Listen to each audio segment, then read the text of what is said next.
Welcome, everyone, to our second AMI Horizontes event. Today, we're going to attempt a bold experiment at trying to predict Latin America over a 10-year period of time. Now, some of you probably tuned in last week to AMI's 2023 forecast, which featured about 5 members of our leadership team. And certainly all of you at this time of year are readying your plans for next year.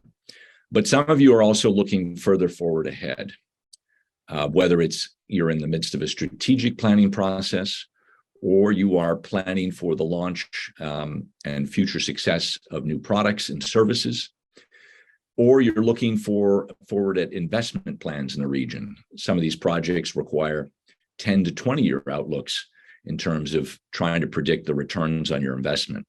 So long-term planning, as challenging as it is at any point in time, but particularly now, given the volatility both in the region, but also globally, is essential. I think we would all agree. So we're coming to you, again, this is the second event. And on the next slide, you'll see that Horizontes is for those of you who are not familiar with it, it is a leadership forum launched by AMI back in September, just actually 3 weeks ago, when I had the pleasure of interviewing online Maren Lau, who runs Meta, which you probably know is Facebook and Instagram and WhatsApp. And Maren runs the region from her office in Sao Paulo. We had a fascinating discussion. And we're going to have similar discussions with leaders in the coming months. On average, 10 of these a year. Coming up, we have Mauricio Ortiz, head of Latin America for Boston Scientific, Dominique Virchow, head of Korn Ferry for Latin America. And in the new year, I'll be speaking with Kelvin Dushnitsky, former CEO of both Barrick Gold and Anglo Gold Ashanti, two of the largest companies that invest in Latin America in the last 10 years. We have other speakers lined up as well, but I'll save that as a future surprise. I encourage you to go to the website listed there and sign up for these events. Each event requires a separate sign up under the sort of guidelines of Zoom. And when you do sign up, and that's the case today as well, we are going to be recording most, if not all, of these events. And so by signing up, even if you can't attend in live, you will receive both the recording and, in this case today, a copy of the analysis that I'll be presenting. Each month as well, to Horizontes invitees, we send out a reading list. And this is our choice of what we consider the best articles, white papers, reports, podcasts, interviews, etc., on subjects that are important to us as business leaders and other types of leaders in Latin America. We are a unique group of people who are in this call. We are people who oversee businesses across a variety of countries, big and small, advanced and less advanced. And it is our challenge to understand what's going on in the region. And it is our challenge to make tough choices on where to point our resources in the coming years. And there are very few sources of information out there to appeal to a Latin American management position. And there's even fewer sources of leadership guidance. And so we're hoping that Horizontes helps fill that gap. Okay, a little bit on the next slide about who is AMI, and I think most of you know us, but just to remind you, we've been at this for 30 years, started in Mexico 30 years ago, expanded to Brazil and then to Miami, and now cover the region with about 40 of our own people and about 1,500 subcontractors across Latin America and the Caribbean. It is precisely that history and all of the projects that we have undertaken over the last 30 years that have given us the knowledge and the confidence to engage in a 10-year forecast. So I want to thank my colleagues and our clients for all of the learnings that have gone into this presentation and other presentations that we are known for. Okay, let's move on. This is a legal notice, and it's particularly relevant today, given that any forecast that is as long as 10 years is going to be fraught with errors. So please, before making any decisions, use this source, but use others as well. I want to point out that, like any other webinar on Zoom, you have the option to pose a question. There is a Q&A button, usually positioned at the bottom of your screen, where you can write in your questions at any point in time, and I will hopefully reserve enough time at the end to address them. Okay, let's move forward. Before we get into the meat of the presentation, I did want to ask a poll question, and that is, how well will Latin America prosper over the next decade? That is 2023 to 2032. Will it be more prosperous than the last decade, less prosperous, about the same level of prosperity, or you're not sure? If you could please indulge us with your answers, and we will publish them in just a second.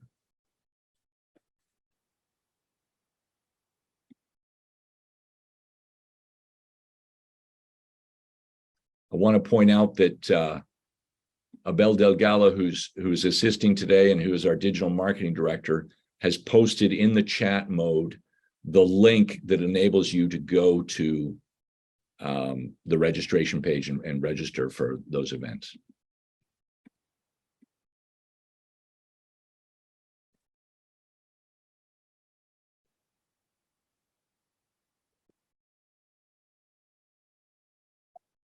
Okay. Well, I see that we are in the company of optimists. 39% of you said that you predict a more prosperous decade ahead, 28% less, 19% about the same, and 14% you were not sure. So let me bury the lead and say that I agree with that. I think that as we go through this, you will see that there is every reason to be optimistic, but there are also black swan events like the Russian invasion of Ukraine that can certainly take apart any predictions that anyone makes. So with that in mind, let's move forward. The first area that we want to address, and that any long-term forecast should address, is demographics.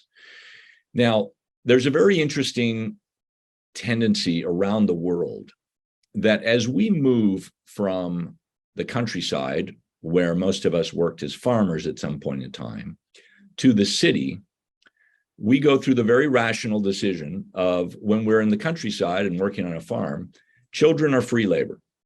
So the more children you have, generally, the more labor you have at your disposal and the more productive you are. When you move to the city, most children are not employed until they become adults, and therefore children are a cost to the household.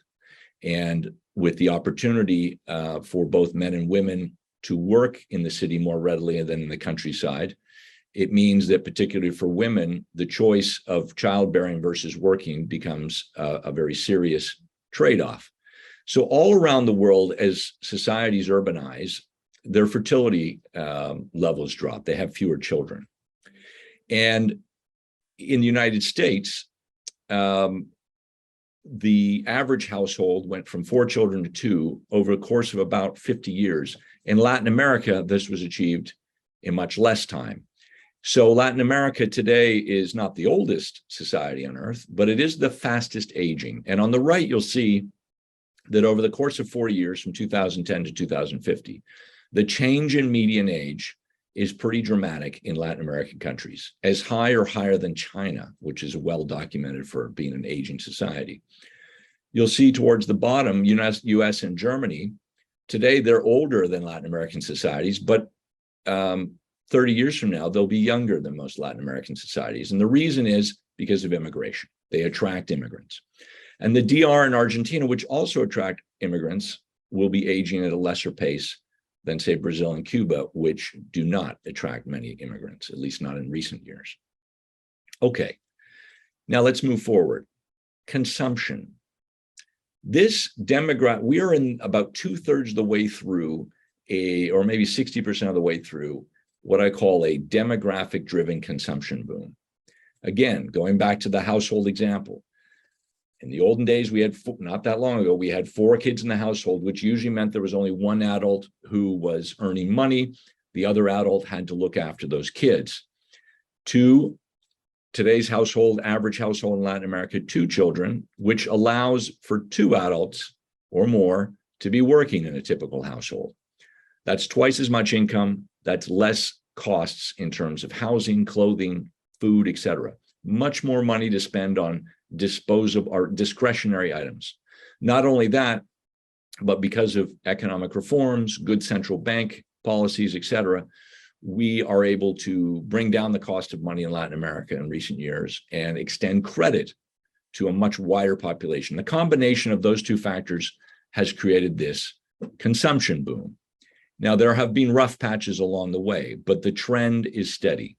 Going forward, it's a straight line, but that is what forecasts are like. There will be bumps, like I said. But nonetheless, we do predict average consumption growth per year in Latin America, about 3.5%, which would be slightly higher than GDP growth. Let's move forward.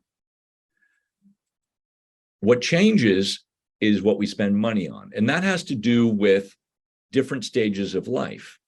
As we grow older, the things we spend money on change. Now, at the top there, you'll see that the number of children 10 years from now will be 7.5% less than today. That's a dramatic change.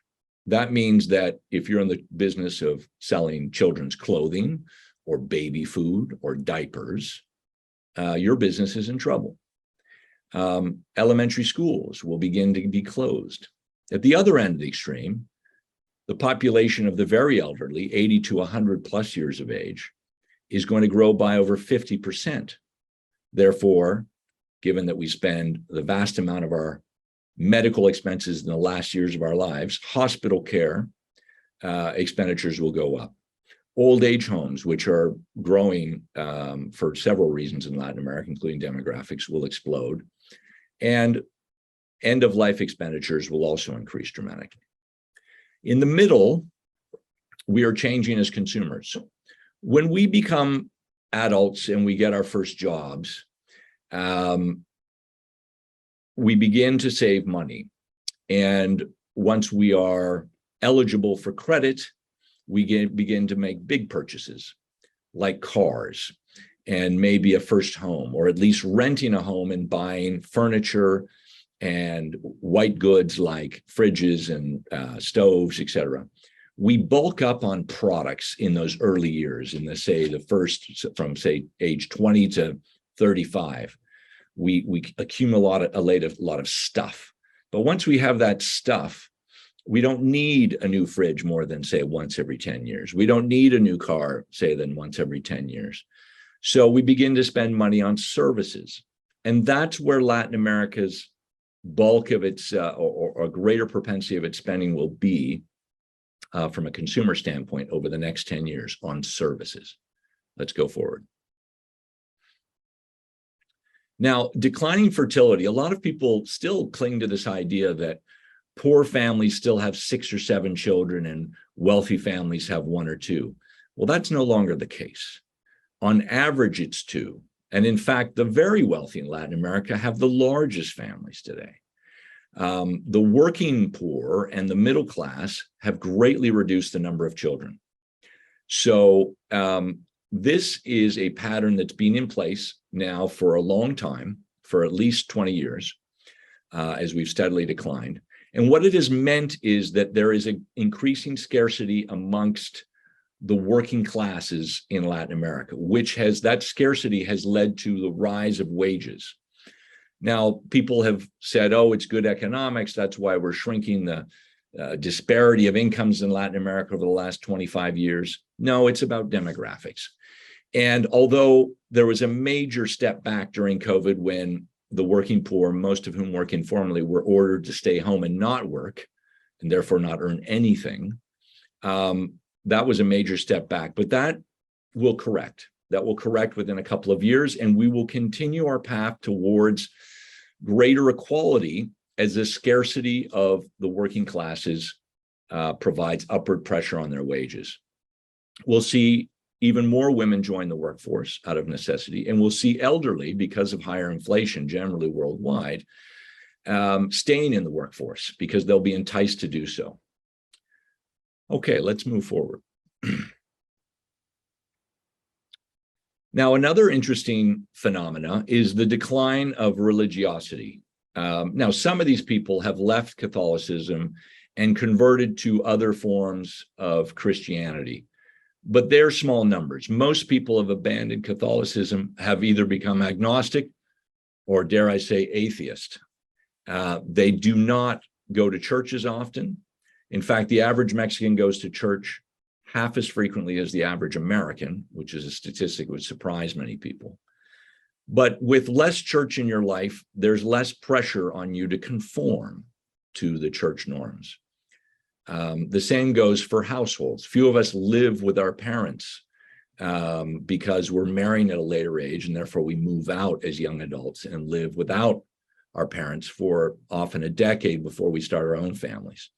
Those changes, the decline of family pressures and the decline of religious pressures on our social norms, has changed our attitudes a lot of things, including as consumers. And let's look at the next slide.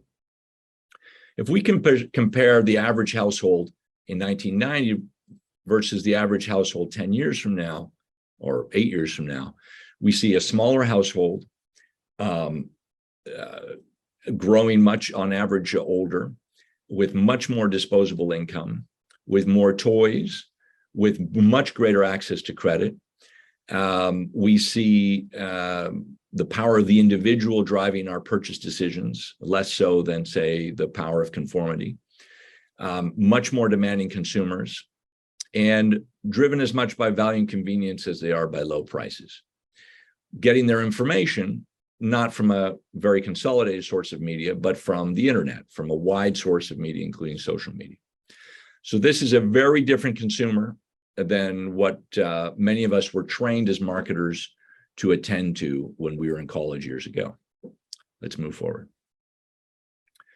Now, there's been a lot of talk this year about the pink tide of voters in Latin America.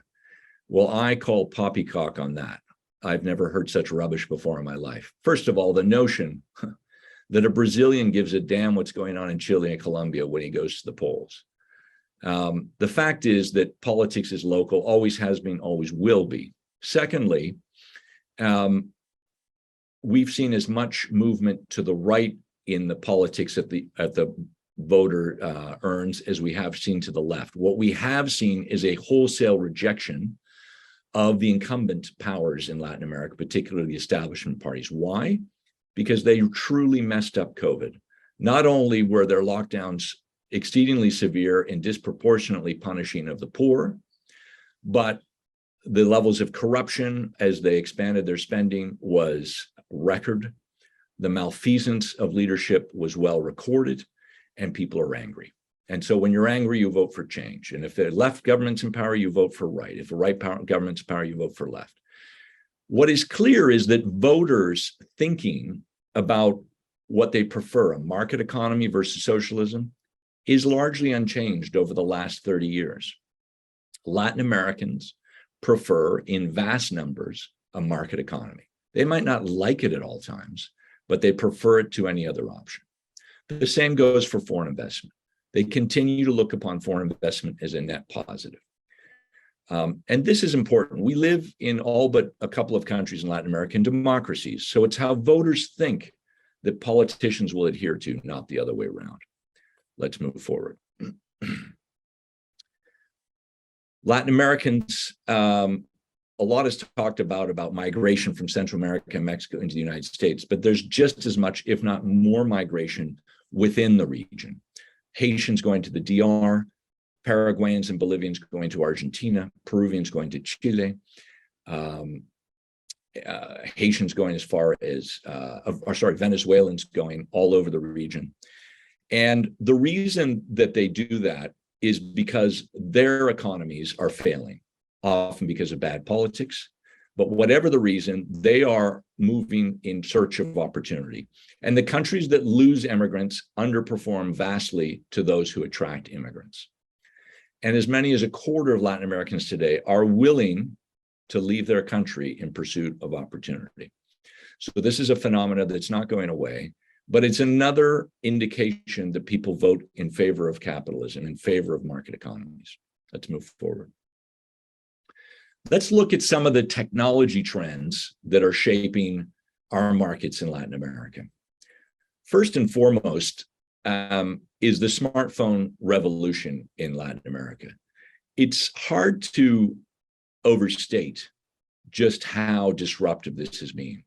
Today, close to 70% of urban Latin American adults own a smartphone, which means they have access to infinite sources of information, which means they have access to disruptive apps, and they've adopted them where they make sense in large numbers. It also means that the region is incredibly data hungry. And as soon as the technology infrastructure is put in place, consumers and business gobble it up. The demand for digital bandwidth and content is vast in Latin America. And on the next slide, you'll see that it's been growing at 31% a year. It is phenomenal. This is one of the fastest growing areas in Latin America. We have armed the whole region.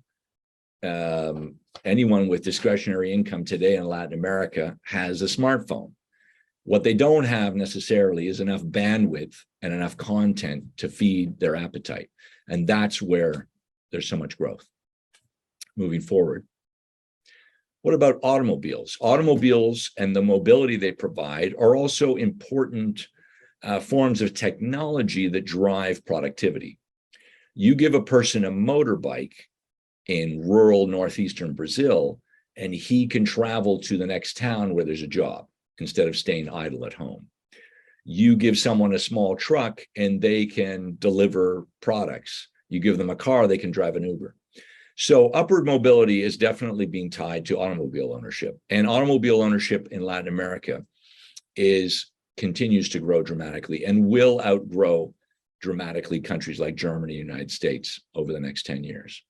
Now, there's a problem. Latin American cities already suffer the worst congestion in the world. The average driver and their passengers losing 71 hours per year in congestion levels that are above normal levels. And that's only going to go up as the vehicle park expands. So that's something that urban planners need to contend with. Next slide. Now, when you combine our desire to digitize and use digital technology, both as consumers and business, when you see the masses that will come up from poverty into the middle class and the creature comforts that they will desire, whether it is a fridge or a stove or hot water or something less mundane like air conditioning, this is what's going to drive massive uptake in demand for electricity. Latin America will be attracting even more assembly industry as well as heavy industry, for reasons I'll get to in a second, and that's also going to demand a lot of energy. Going forward, very interesting, you're all familiar with the boost in e-commerce demand that came as a result of COVID lockdowns. What you're probably not aware of is e-commerce in the United States is actually dropping right now as a percentage of retail and has been for the last 6 months or so.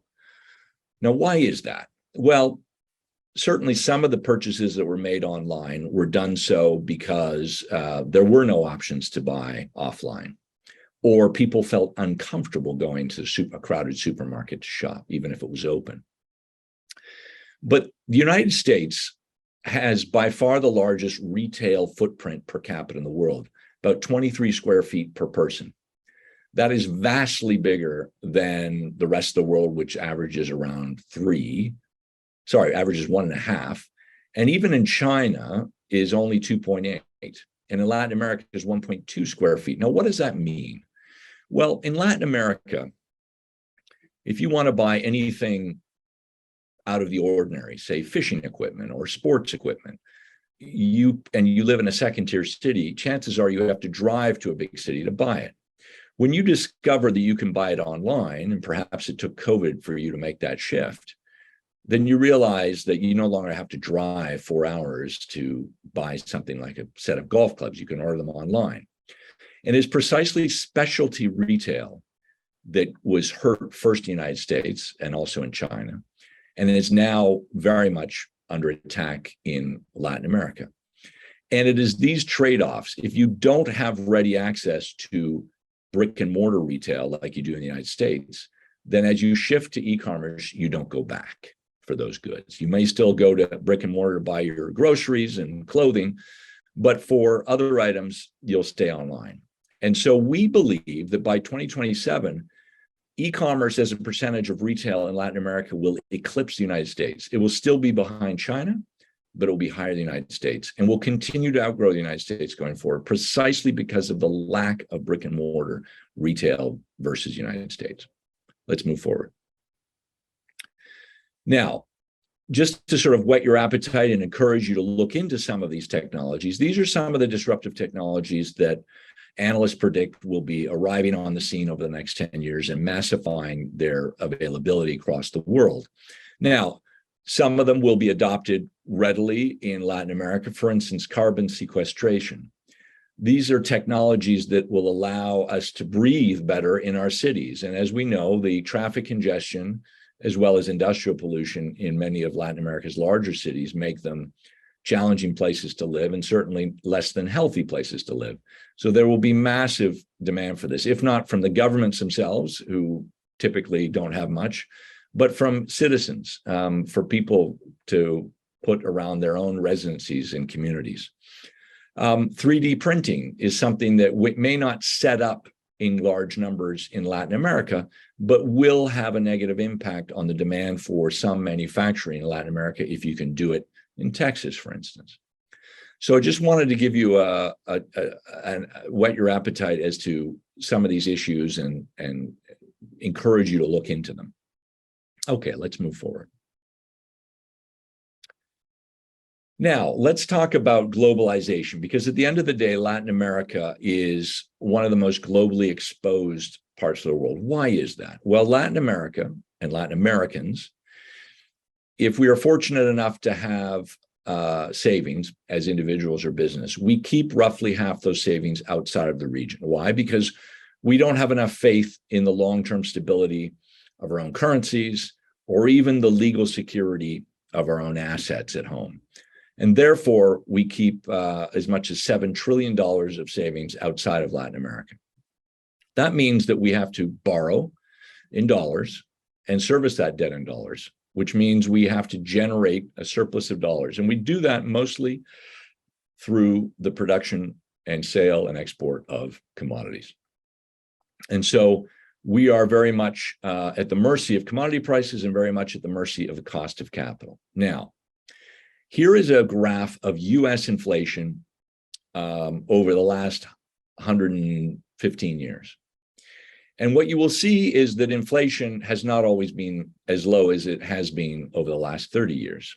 In World War I, it was very high. In World War II and afterwards, during the construction boom, it was high.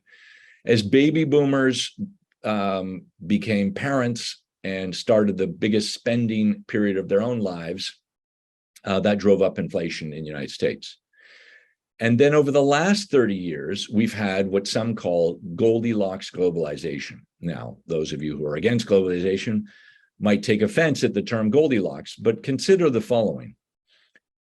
Back in the 90s, a few things happened. First of all, China and India joined the global market, and they made their vast labor pools available to the global marketplace.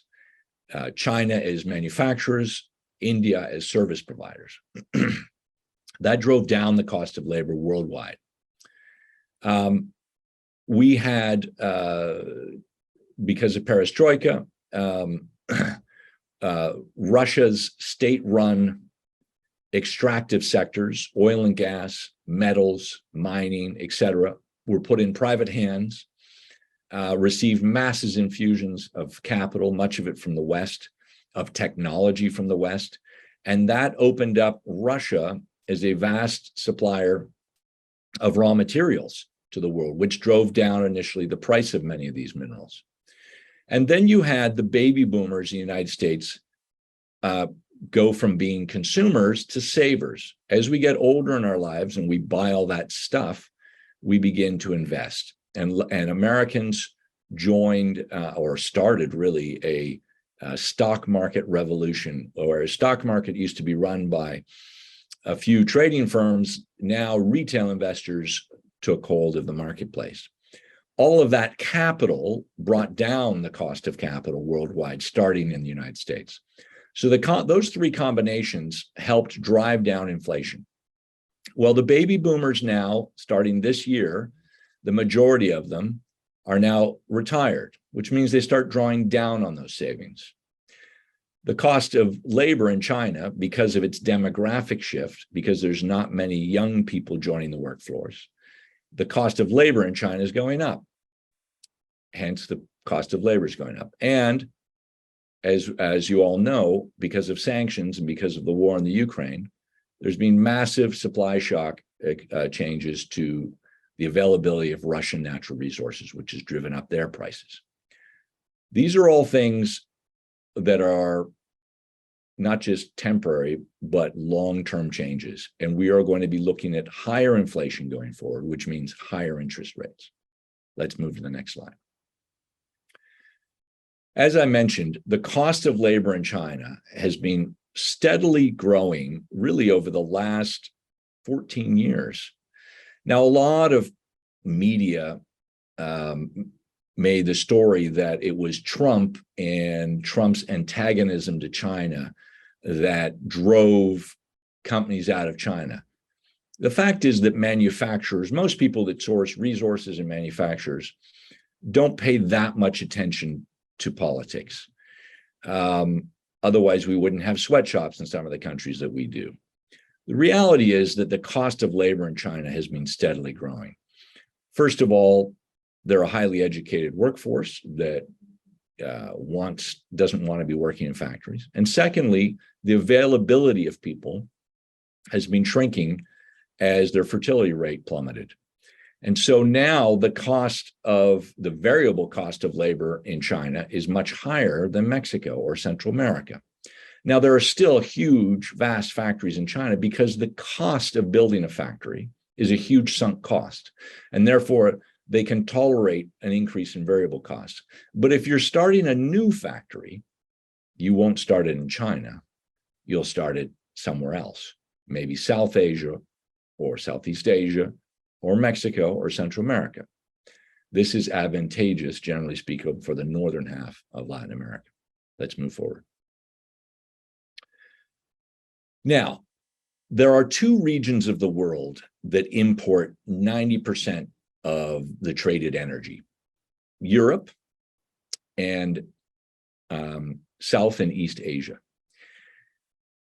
The US and Canada are both net energy exporters. Much of Latin America are net energy exporters, and those that are net importers are barely so, countries like Mexico. So the fact is that if Russia and Kazakhstani energy and mineral supplies are cut off because of embargoes, or going forward, if the Western Europeans and even the Eastern Europeans refuse to rely on Russia for oil and gas, given how Putin has played with their energy supplies as a way of pressuring their thinking on the Ukraine, they're not going to go back to Russia anytime soon. As they're quickly trying to wean themselves off of Russian gas. And they're already weaning themselves off of Russian oil. Gas will take a little longer and certainly will cost a bit, but they're not going to go back. Those contracts are dead. Putin's gamble, I think, will turn out to be a catastrophic error for Russia. And we will see much of the supply of what Russia produces taken offline, at least until Russia can build a pipeline all the way to China's Eastern Chinese markets. That's going to take at least 3 years. And even the Chinese will then have massive negotiating power in that relationship. So what we're going to see, and what we've already seen, are elevated commodity prices of anything that Russia produces, whether it's energy or minerals. If we move forward, what's happened in Russia also complicates our desire to move to net zero energy. In other words, the adoption of electric cars, and the construction of infrastructure to support electric cars, as well as the infrastructure to support wind and solar power. These are technologies that rely upon many of the minerals that Russia had a large part in supplying the world. And as a result, those prices have gone up. That's going to, unfortunately, slow the adoption of some of these technologies. We've already seen a lot of investment money go into green, that's producing very low yields. And now conventional energy is producing high yields. So some of that money is going to go back to conventional. We're also going to see a lot of greenwashing as lenders try to make the case that they're investing green when in fact they're just investing in, say, the switch from coal to gas. But regardless, we still will see increases in green energy, but perhaps not at the pace that we anticipated just 18 months ago. Let's move forward. Now, another big driver over the next decade will be 330 million people who enter that sweet spot of 25 to 65 years of age when they are earning an income and they are spending. And most of those people, close to 85% of them, will come from mostly South Asia and sub-Saharan Africa in general.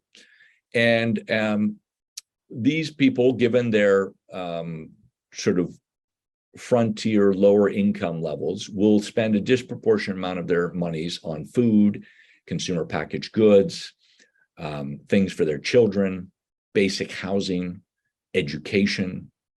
Their governments will be spending dramatically on infrastructure. And in the wealthier groups, there will be money spent on consumer electronics, digital services. These people all have, like Latin America, all have cell phones. And they'll be buying their first vehicle. Now, a couple of these, infrastructure and food, directly and positively impact the export demand coming out of Latin America. Okay, so if we summarize what this sort of Goldilocks or post-Goldilocks era on the next slide of economics looks like, rising cost of international capital. That's not good for Latin America. We are a region that relies on international capital. Now, some countries have done a much better job than others at lowering their dependence on foreign capital. And as a result, the risk premium at which they must borrow money is relatively low, countries like Chile and Peru. Others, like Argentina, have to pay a huge premium. So for those who have those large premiums, this will be a costly change. The others are generally opportunities. Energy prices, if you're not in the Caribbean or Central America, are going to be a positive. Most of the rest of Latin America are net energy exporters or have big energy industries. We're going to see,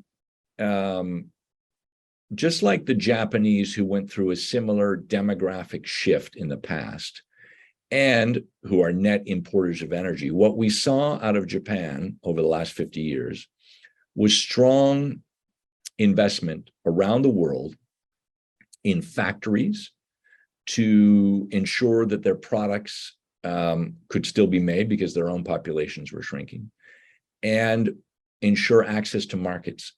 Now, Chinese brands are not as developed as Japanese brands, far from it. But a lot of them are gaining ground. And those that have resonance in middle-income countries like Latin America will begin to assemble in Latin America, as opposed to exporting from China to Latin America. The other change that we're going to see is Chinese, Indian, sorry, not so much Indian, because they're focused on getting their energy from the Mideast, but Chinese and Western European energy companies sourcing more and more from Latin America and places like Canada. We're going to see rising prices in industrial metals and chemicals and steel inputs. Latin America is either large producers in these areas or up and coming producers, but certainly there are lots of opportunities there. Food is going to be rising in price, and Latin America's, particularly the Southern Cone, are very competitive food exporters. And then we're going to see a shift in more and more assembly operations moving to Central America and Mexico, and others being completely mechanized. So these are all trends that will impact Latin America from outside the region. Okay, let's move forward. Now, I want to ask, before I sort of reveal where we see the winners and losers by industry over the next 10 years, wanted to ask you, and we won't post the results, so, please know that your votes are confidential, but if this is the kind of presentation that you think would enhance your own planning operations, your own planning meetings, please let us know, and let us know if you'd like to hear from us. We do that. We walk in and we present either long-term or next year forecasts and tailor them to the industries of our clients. And we do about 20 of these a year during the planning season, typically between September and December. So please let us know if you'd like to hear from us on this front, and we'll just give you a second to finish up on that.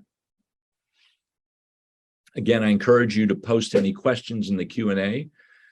Next up, I'll be presenting our sort of outlook of the winners and losers by industry, and I'll spend a few minutes on that, but then there'll still be about 10 minutes to answer any questions that you all have.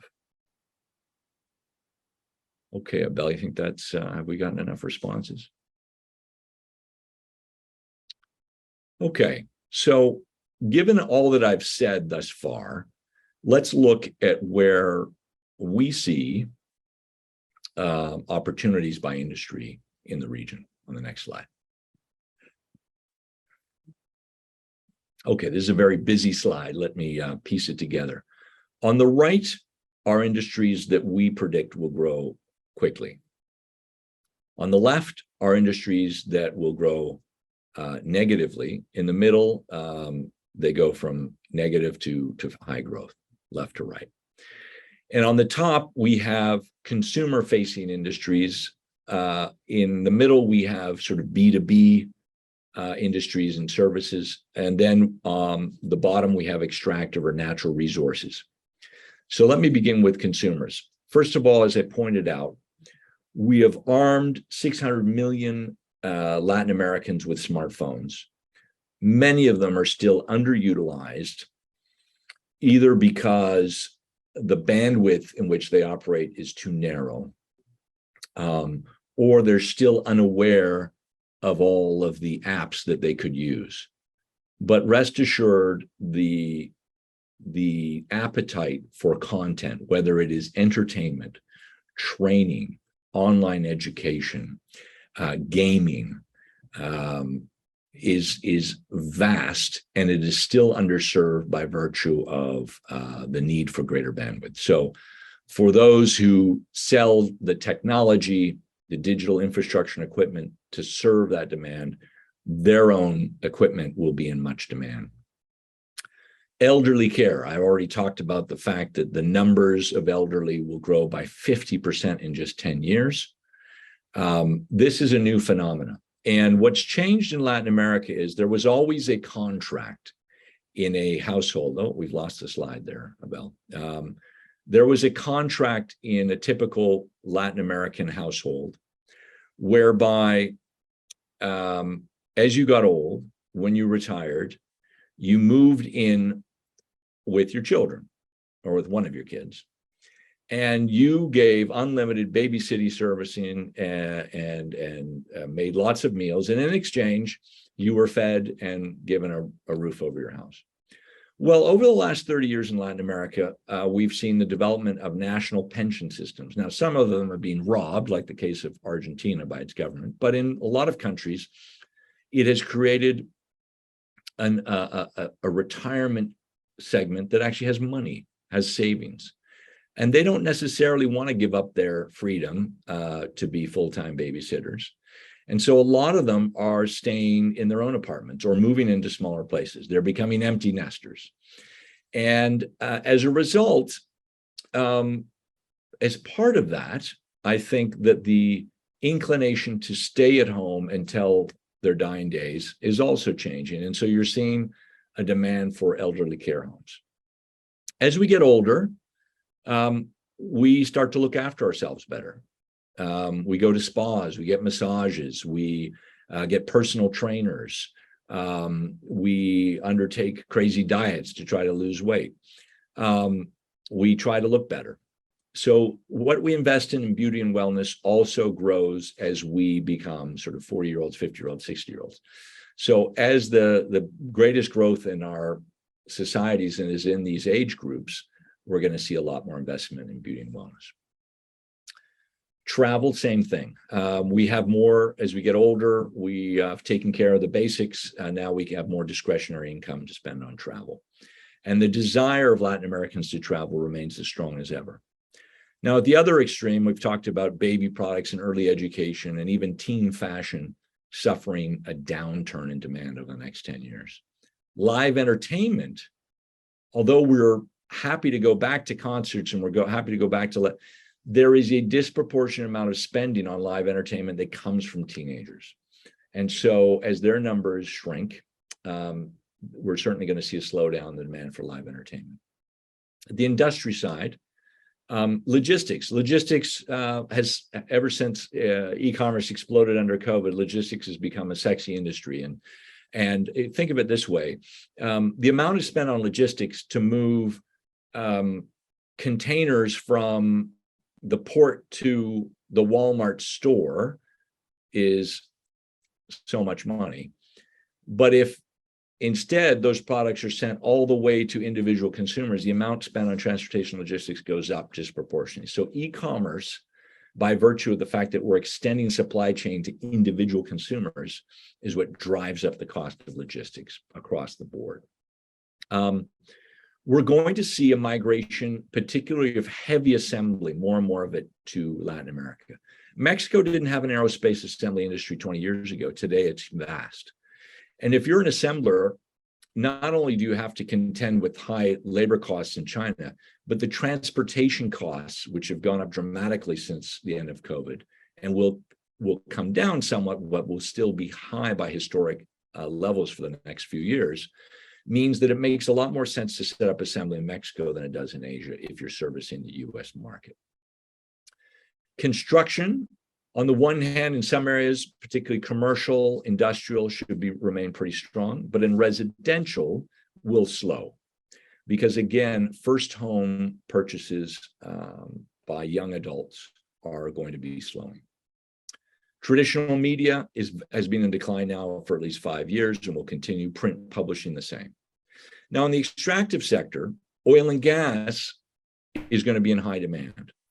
The Colombians will sell 4 times more coal to Europe this year than they did the year before. Why? Because Germany and Eastern Europe can't rely on Russian gas, and therefore have refired up their coal plants that they promised they had shut down forever because of the Paris agreements. And here is the dilemma. The world signed on to the Paris Accord to try to reduce its carbon footprint.